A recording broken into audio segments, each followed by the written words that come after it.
Hey guys, so in this video I'm just going to be doing a gameplay demo of what it's like using Moonlight for local streaming on the ROG Ally. And in the beginning of the video I'm just going to be going through some settings and profiles that I use for my Moonlight and Sunshine setup. But if you're not interested in any of that, you can totally skip through to the gameplay parts. Now first, as I open Moonlight here, I'm going to set my power profile to the silent mode because I haven't actually tried Moonlight on lower power profiles yet, and I'm pretty sure it should be able to run Moonlight just fine at 120 Hz on the lowest power profile. And now I'm going into the Moonlight settings just to show you guys how I have it set up here. I've got it set to 1080p, I've got it set to 120 FPS, and I've got the bitrate maxed out here because I am on 5 GHz band on my router, which is directly wired to my gaming PC, so I should have no problem doing 150 megabytes per second. And now once I get into the Moonlight and connected to my host PC, you can see that I have a couple profiles here set up. And this is set up through Sunshine, the program Sunshine basically. And basically I've got here a 1080p profile for the desktop and a 1080p profile for Steam. And the Steam one basically just opens right into Steam Big Picture mode. And the desktop one just obviously just streams right to my desktop. And it'll just bring me into whatever my host PC is showing, and then I can control my host PC with my Ally. Now, the reason I have a 1080p and a 800p profile for each one is that I also use this same program for my Steam Deck. So what you're seeing, these profiles you're seeing here are coming from my host PC. They're coming from the Sunshine server that I set up. So basically when I connect to this server with my Ally or my Steam Deck, I'm seeing these same profiles. So since the Steam Deck has a 800p display, I will hit the 800p preset whenever I use my Steam Deck, and I'll use the 1080p one when I use the Ally, because the Ally has a 1080p display, obviously. Now, you certainly don't have to do this. You don't have to do these profiles that I've set up here. I set these profiles up because I have a 1440p monitor connected to my gaming PC, and when you stream that monitor to the Ally's display, you're getting a full 1440p on the Ally display, which means that everything's going to look a bit too small because 1440p means the pixels are very small. All those pixels are crammed onto this tiny screen, so everything looks very small, and there's just no reason for your PC to be pushing that many pixels when you're looking at the Ally anyway. You don't need that fidelity on the Ally because the Ally maxes out at 1080p anyway. Anyways, back to the video.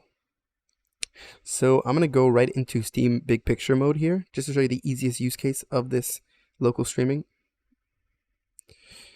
So yeah, I launch Big Picture mode, and as you can see, I'm right on Big Picture now, but I am actually streaming my host PC right now. So I have the full power of my PC, and at the same time I have this neat little UI, so I can launch whatever game I want. And I just have so many games to choose from now. I really don't have to limit myself to performance of the Ally, and I don't have to limit myself to battery life because, as you'll see soon, this uses very, very little power.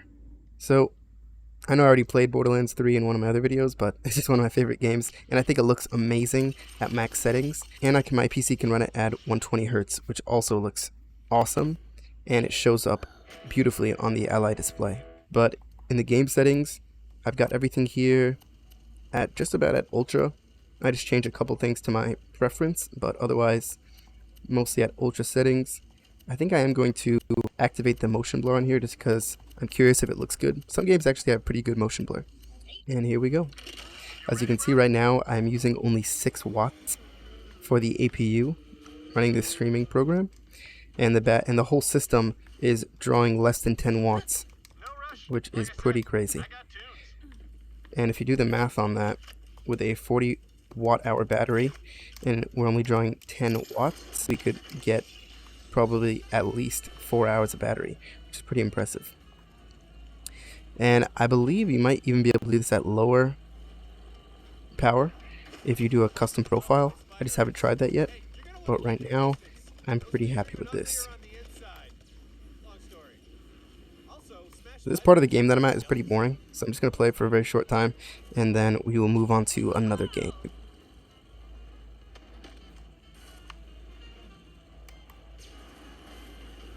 But yeah, this looks just amazing, it feels incredibly smooth. Obviously, you're only seeing this at 30 FPS because that's what the video is capped at, but I am feeling the full 120 Hertz when I'm playing the game, and it feels amazing. And it also looks awesome. Just everything looks so crisp. I have all the full graphic effect that I couldn't quite run on the Ally by itself.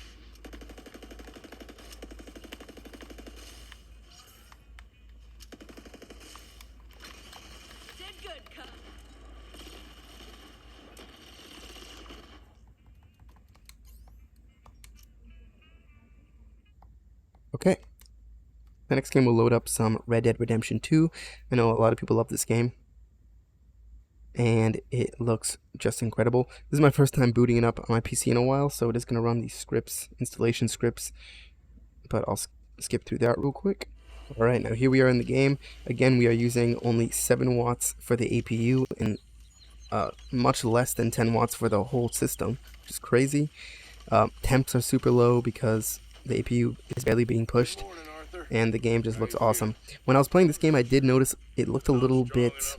I couldn't tell if it was compression artifacts or from the streaming, or if it was just that my settings were too low in this game, because I did have the settings set to pretty low because I was trying to run this game at really high frame rates. But so I did go ahead and look at the settings here.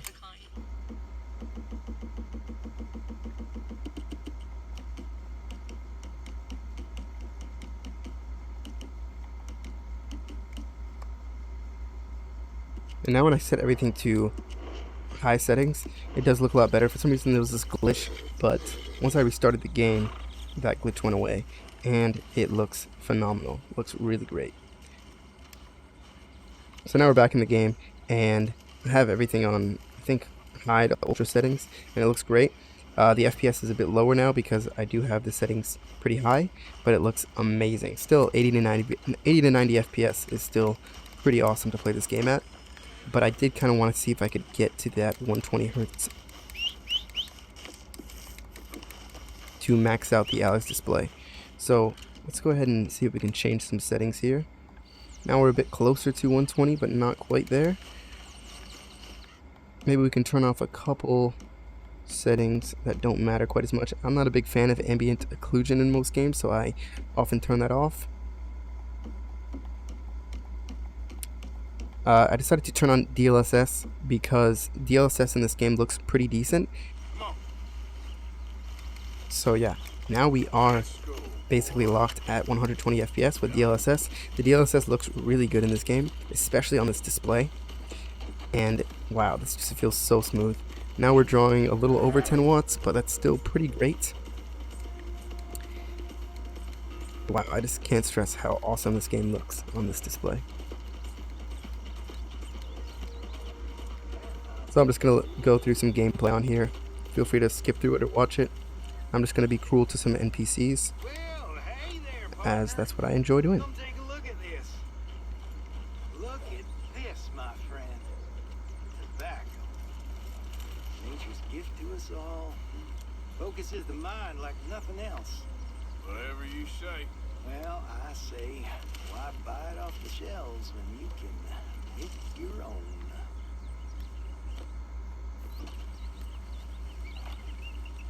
Well, plenty that's here if you're interested. I'd best keep moving.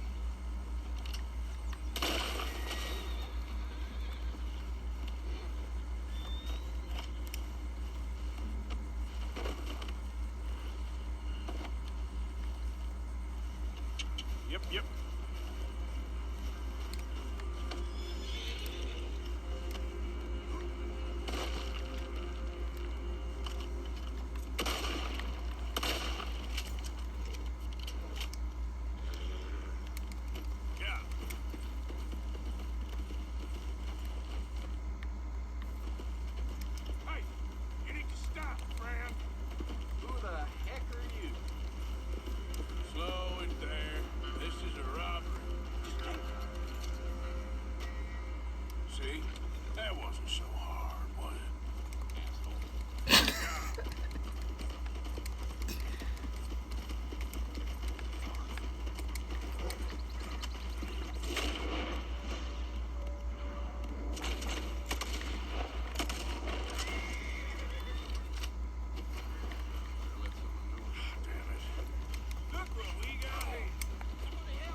Okay, and I think that's enough Red Dead for today. For the next game, I think we'll boot up some Halo Infinite. Halo Infinite runs decently on the Ally. For arena matches, you can basically get 60 FPS pretty easily, but for BTB, you're not really going to be hitting 60 FPS no matter what settings you change. Even on a full desktop PC, BTB is kind of difficult to run. This game's not super optimized. It's not terrible, but it's not the most optimized shooter.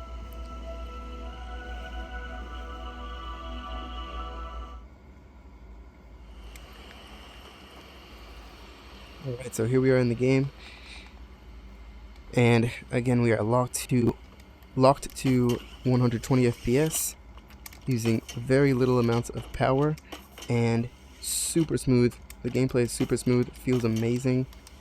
It's just so much fun to play like this. This game at 120 FPS just feels so good.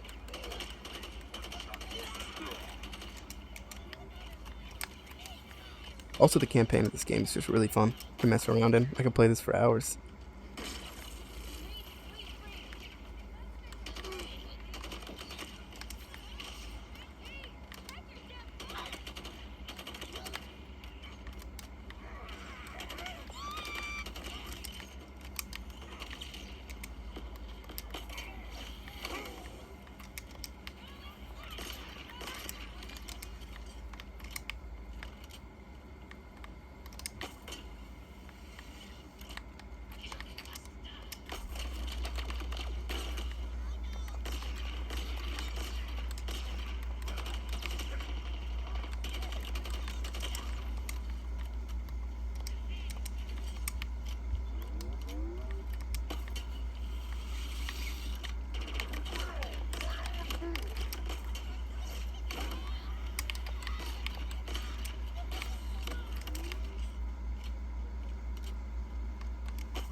Alright, and for the last game, I think I will go into some Modern Warfare 2, because I know a lot of people like that game, and probably play it on the Ally as well. I know this game already runs great on the Ally. I personally don't have it stored locally on my Ally, because I prefer to play it with mouse and keyboard, so when I do play on here, you'll have to forgive my awful aiming, and I'm going to die a lot, but I just want to show that it is very, very playable through Moonlight streaming on here.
But yeah, that's about it for this gameplay test.